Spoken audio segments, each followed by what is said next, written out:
and welcome to the Healing Word of the Week podcast with me, Marisa of Marisa Moments, where you might get triggered into seeing your own reflection, but it's to reconnect you to yourself and awaken the divinity within. So prepare for laughs, resonance, and accountability through true stories, channeled messages, prophetic words, and everything in between. So I hope you're ready because guess what? Here we go.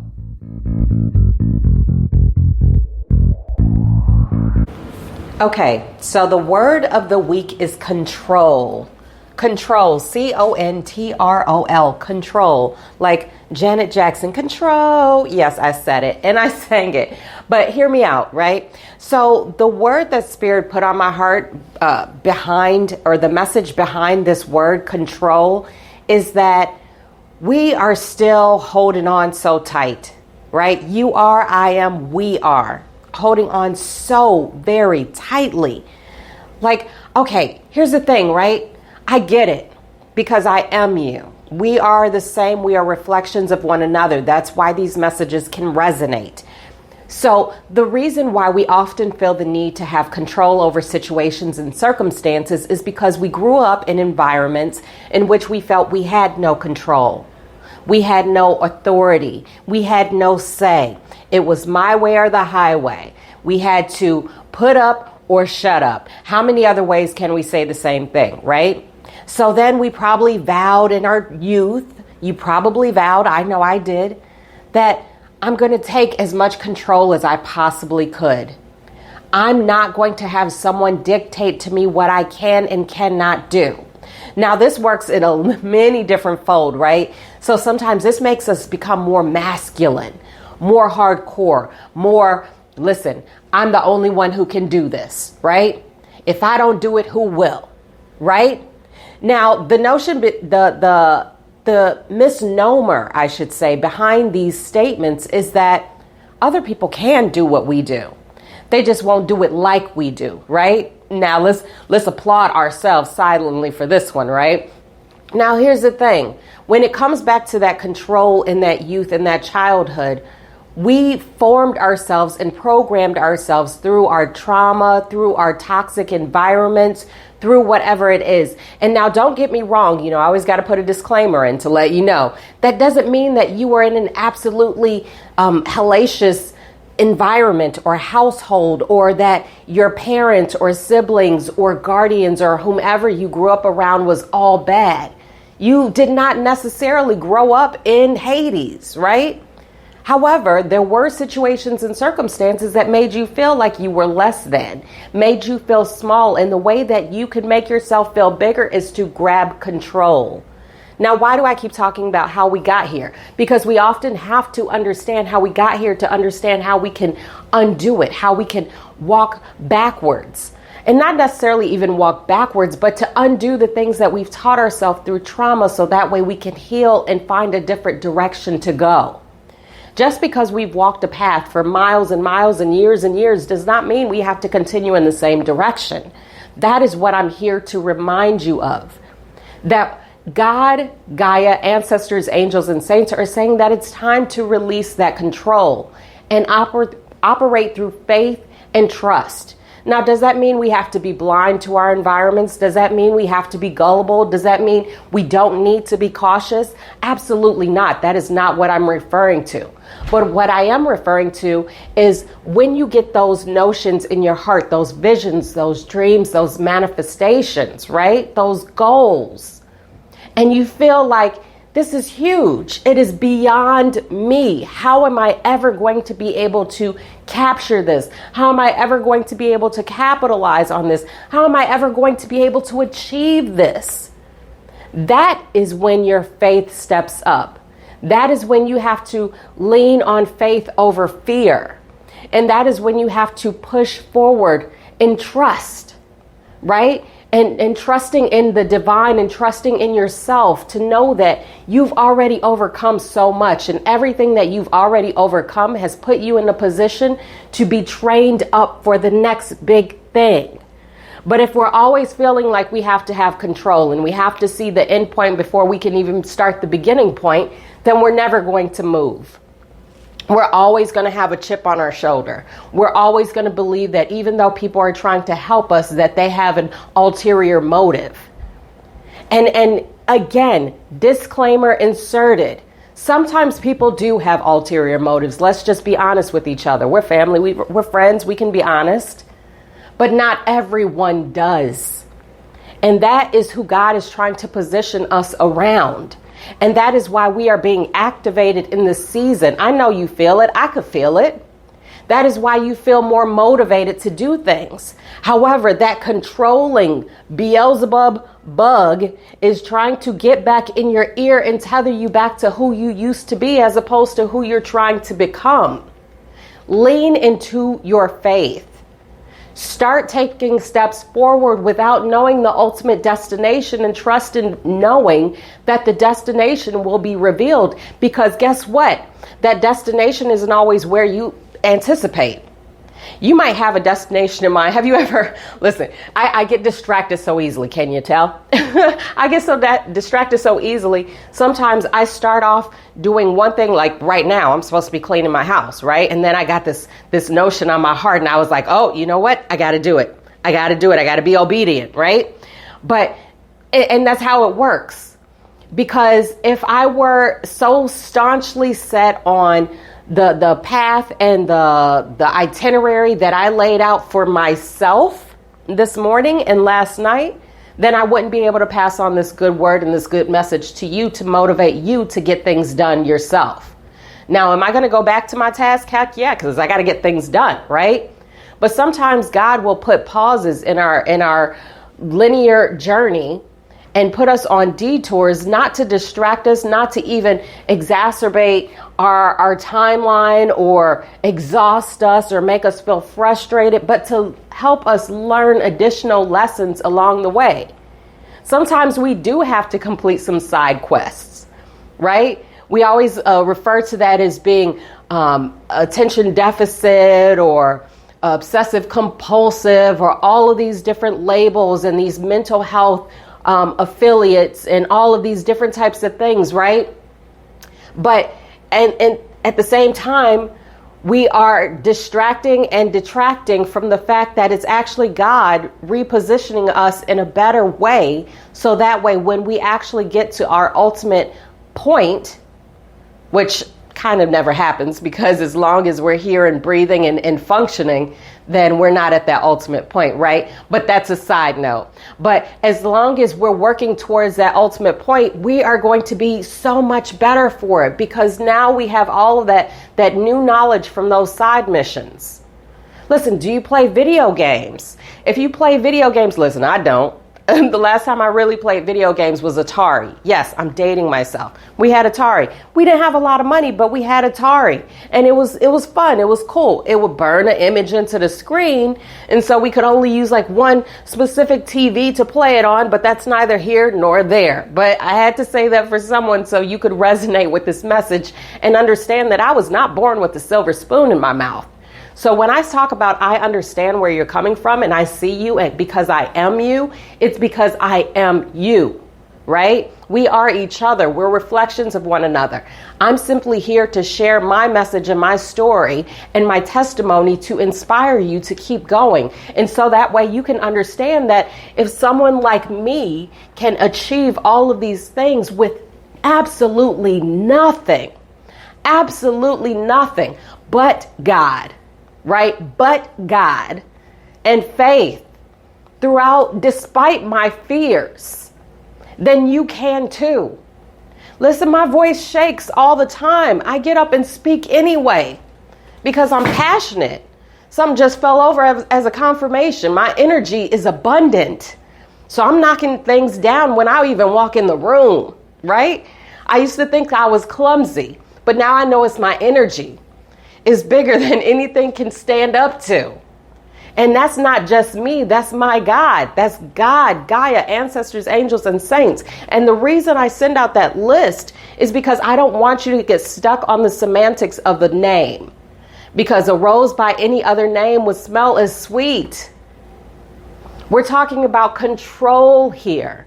We're talking about the fact that you always feel like somebody else is out to get you. We're talking about the fact that you feel like you always have to have the last word. We're talking about the fact that you feel like you have to be the president of the establishment. Otherwise, you can't even walk into the building. We're talking about the fact that you're always having to be the one to speak, even though people in the room are way more knowledgeable than you. Because you have to have control of the way that people see you, the way that people perceive you. You have to be the entertainer and all these things. And yes, I am definitely talking about myself, but I'm also talking about you. Because remember, although these are my moments, this is your life. We have to learn to release the control. Otherwise, we will tether ourselves to places and spaces that we have long outgrown. We will tether ourselves to former versions of ourselves. Imagine yourself being trapped in your body as an infant and having the mind of an adult, but the body of an infant. And then you are trapped within that captivity of your own body without the ability to actually do the things that are on your mind and in your heart. That is what you're doing to yourself every single time you hang on to control as opposed to releasing it to God. Yes, you do have to take action. Yes, you do have to move forward. Yes, you do have to do your part.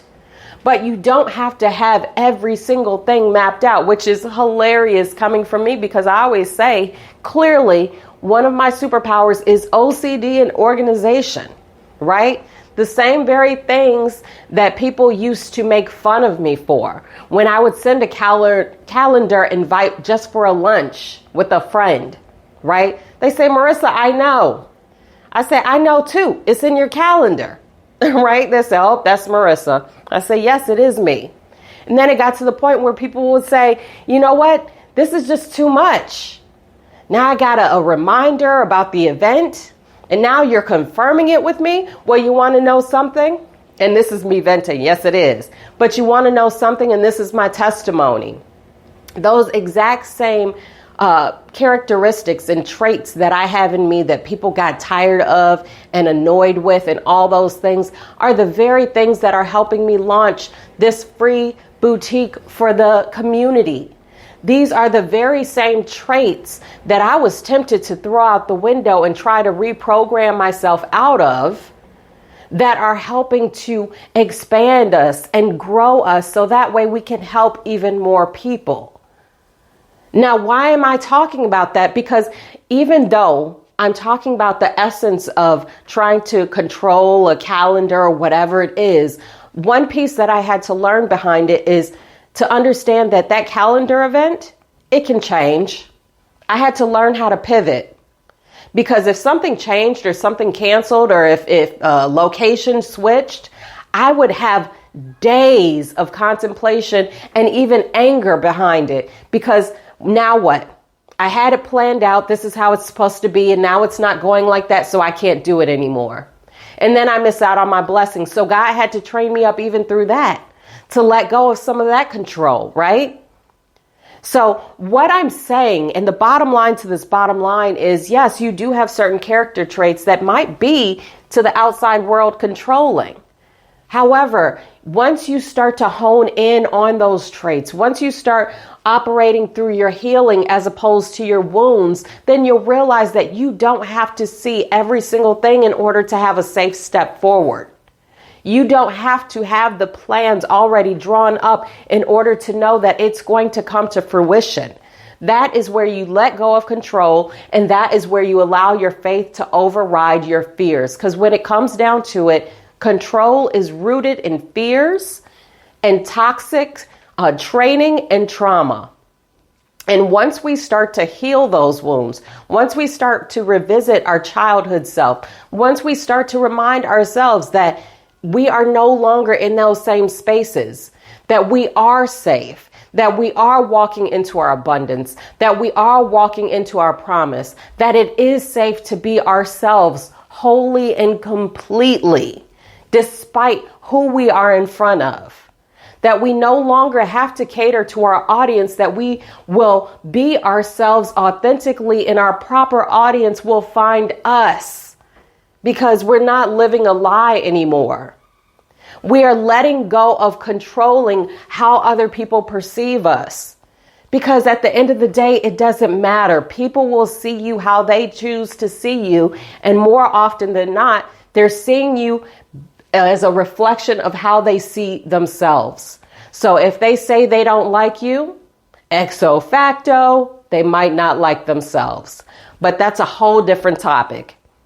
I hope you are picking up what I'm putting down, because if and when this message resonates, that means it is in fact for you. And remember, these podcasts, these messages, these words of the week are not just to write into the air and watch it disappear. This isn't riding on the wind with a sparkler and watching it dissipate, right? This is actually taking action.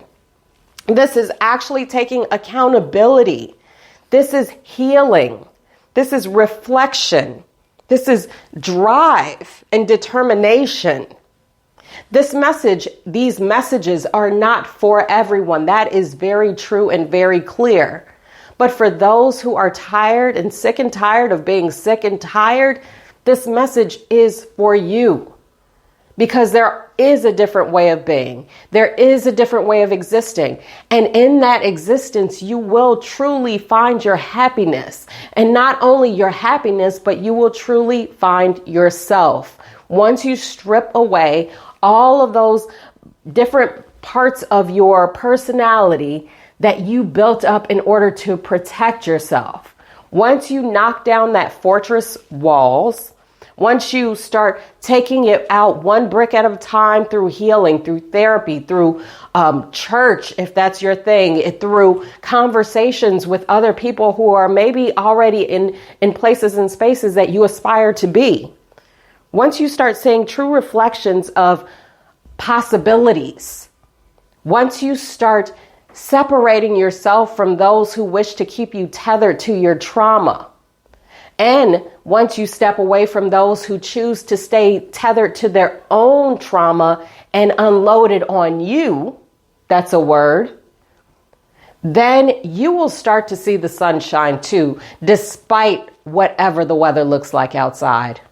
Because an internal sunshine is an eternal sunshine. And I'm going to leave you with that. So thank you so much for listening, you guys. I really, really appreciate it. I feel you. I hope you're feeling me.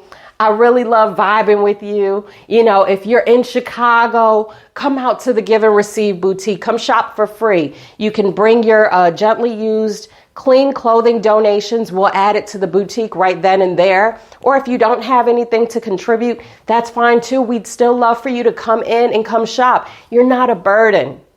I want to strip away that notion. We all are in need in some way, shape, and form. And this is the way that I can give back. When we're blessed, we need to become blessings to others. And that is how I'm trying to live. And that is what I'm trying to show you. So that way I can create a beautiful ripple and create the world that I wish to be in by being the change I wish to see. So that's the commercial for the Give and Receive. But either way, thank you for listening. Be sure to check the archives for other messages. Just click on the word that resonates with you and listen to the message. But don't just listen. Again, make sure you apply it. Share it out. We are no longer gatekeeping our healing, our access, or our blessings, right? So if you know of someone else who may benefit from this word or another word, that share it out all everywhere. It's not for me to become popular. It's for me to help heal, right? Because as you heal, I heal, and vice versa. Right? So anyway, look me up on all of social media. Remember, it is Marisa Moments, and that is Marisa with one S, because there is only one me. But until next time, I wish you the very, very best day ever and the happiest of happy healings. So until next time, bye.